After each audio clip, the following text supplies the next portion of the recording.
Right now on Denver 7 News at 7 o'clock on Local 3, more fallout over the leaked decision on abortion from the Supreme Court. We have a 360 in-depth coverage this morning on the investigation into who leaked it.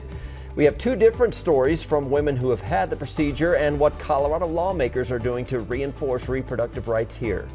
4 months after the Marshall Fire, Boulder County leaders want people to rebuild with more fire-resistant materials. We'll take a closer look at the proposal heading to county commissioners. And the Avs will be back on the ice tomorrow night after pouncing the Predators in Game 1. We have highlights from Ball Arena as they are one step closer to hoisting the Stanley Cup. They need 15 more wins. Oh, that's nothing. They can just ride that momentum all the way to the finals. Thanks for joining us this morning. I'm Brian Sanders. I'm Nicole Brady. It's going to be a wet day across the state. Lisa is here, loving the rain. We do have some warmer temperatures on the way as well. We do, yeah. A nice little combination as we head into the weekend. Today is bike to school day, though, and it's going to be on the cooler side. So your kids are going to want to wear a jacket early this morning, and we may see a few scattered showers starting to develop by a late afternoon. Highs will be right around 50 this afternoon. Early on, right now we're at about 40, 42 degrees, and snow is falling in the northern Front Range Mountains. We're going to pick up at least a few inches of snow above 10,000 feet there. And across the plains, as the storm continues to move east, more showers will be likely this afternoon and evening. Right now, it's mainly cloud cover. Winds are at about 10 to 15 miles per hour. It does feel more like freezing, just above freezing this morning when you factor in those winds. Here's a look at our highs, anywhere from 50, near 50 in Denver to 49 in Highlands Ranch and 30s and low 40s for the mountains. So things will warm up significantly starting tomorrow. In fact, we're going to be about 20 degrees warmer than this on Thursday. Details on our Super 7 Day coming up. And we still have some wet conditions around town. We have some foggy conditions around town and snowy conditions to the west. You can see the snow falling right now on I-70 just on the east side of the Eisenhower Johnson tunnels. It is enough to cause some slowing here across the roadways. Loveland Pass is closed because of a crash, and Berthoud Pass, some traction laws up there because of the snowy conditions. Take a look at the drive here up into town, up in the north side of town. Big crash on southbound I-25 right here near Northwest Parkway. Take a look from the camera back at Erie, and you see how badly traffic is backed up. These folks trying to come onto the highway. It is just stacked up with just one of the 3 lanes open. It's causing a traffic jam of about a half an hour. You can see it on the map here this morning. So it's really slow. Some of the side streets, including Washington Street, can get you through there a little bit faster, and then get down to, let's say, 144th and save yourself some time. The rest of the drive looks pretty standard for us. Wet roads here and there. One crash in Aurora at 17th and Yosemite. Well, our country's highest court is doing some damage control today after a leaked draft decision revealed justices are leaning towards overturning Roe versus Wade and the right to an abortion.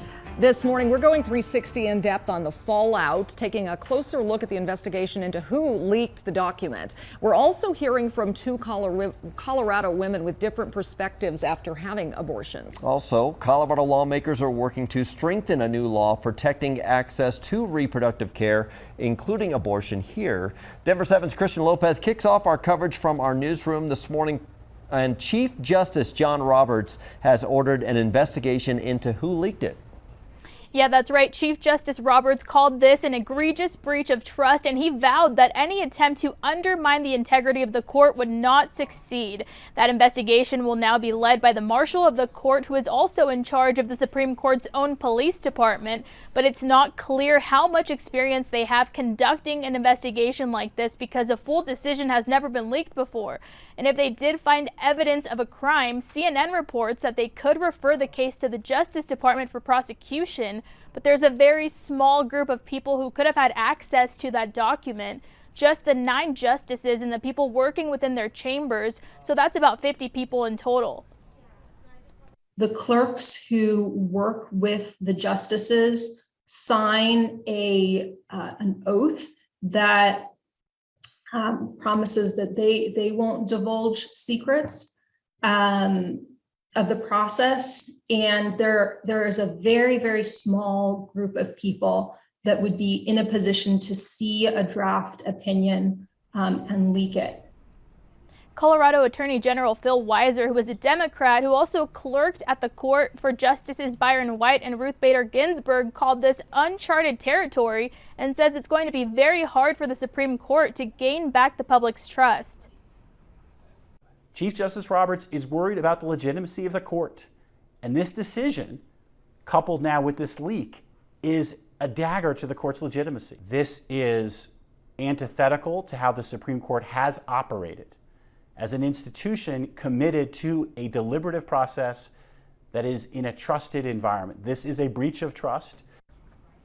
And you may be wondering why Chief Justice Roberts doesn't call for the FBI or the Justice Department to investigate like some lawmakers have. He's known for trying to refocus the court to its original role of restraint and the separation of powers. Court watchers say he'll try to avoid getting those agencies involved since they're part of the executive branch. Live in the newsroom this morning, I'm Christian Lopez, Denver 7. Thank you, Christian. Also this morning, we're hearing different perspectives from two women who both had abortions, but with very different experiences and opinions about them now. Selena said she felt like it was the right thing to do for her at the time. Not just financially, but I think physically and emotionally, I would not be as healthy of a person as I am right now. Abortion care doesn't have to be traumatic. It's societal stigma that traumatizes people. Rachel, on the other hand, said she regrets having an abortion and does not believe she had the moral authority to take a life. I made that decision really early in the pregnancy. I think I was trying to run from my consequences, from the experience. I had made the choice to end a life, and I did that pretty deliberately, honestly. But I thought it was worth it for the future that I wanted. Well, with or without Roe v. Wade, Colorado allows abortions. That right was put into law this legislative session, but it doesn't mean the law is permanent. It's a statutory change, meaning lawmakers or voters could undo it with a simple majority vote. There's an effort now to create a ballot question that would put the law into Colorado's Constitution, and that's in the works for 2024. Anti-abortion groups are also working on a measure of their own. Initiative 56 would ban abortions at all stages of pregnancy, except for a few rare instances, like to save the mother's life. Supporters are in the process of collecting signatures to officially get it on the ballot. Abortion has been one of our country's most divisive issues for more than a generation now. In a new poll from ABC News and The Washington Post, 54% of Americans said the Supreme Court should uphold Roe v. Wade. 28% said it should be overturned. In that same poll, 70% said the decision to have an abortion should be left to a woman and her doctor. 24% surveyed said it should be regulated by law. Our 360 in-depth coverage continues in our next half hour, including what this decision could mean for other SCOTUS rulings like same-sex marriage. A proposal for statewide green building codes will go to the state Senate today. It passed the House by just one vote on Monday. The bill calls for the State Energy Office to create an advisory panel to build up energy efficiency standards and rules to make sure buildings are ready for things like solar panels, electric vehicle chargers, and all-electric heating and cooling systems. State estimates show residential and commercial buildings accounted for about 14% of greenhouse gas emissions in 2019. Meanwhile, in the aftermath of the Marshall Fire, local leaders want homeowners to consider building with better materials that won't ignite or burn. A proposal to change the Boulder County Building Code is going in front of county commissioners. Right now, the standards only apply to the county's foothills communities. This change would extend it to the flatlands as well. And a sign of progress here, the town of Superior shared this photo. Terry and Ed received the first rebuilding permit in original town Superior following the fire. We do have some breaking sports news this morning. It is official. The Broncos will be headed to London this fall. They will play the Jaguars at Wembley Stadium on October 30th. This is part of the NFL's effort to gain a larger international following. There will be 3 NFL games in London this season, 1 in Munich and 1 in Mexico City. We're hearing from Russell Wilson in our next half hour. Well, the Colorado Avalanche are off to a good start in the playoffs, winning game 1 of their series against the Predators. And not just a win, it was a blowout, 7-2 last night. The Avs put on quite the show early on. Game 2 is tomorrow night. And we're looking toward the Stanley Cup. It's been 21 years since the Avs last won the Stanley Cup. So, a long time coming. The Great Resignation isn't slowing down. Job openings hit a new record high. We're taking a closer look at the industries with the most postings. And it is a special reunion here just ahead of Mother's Day.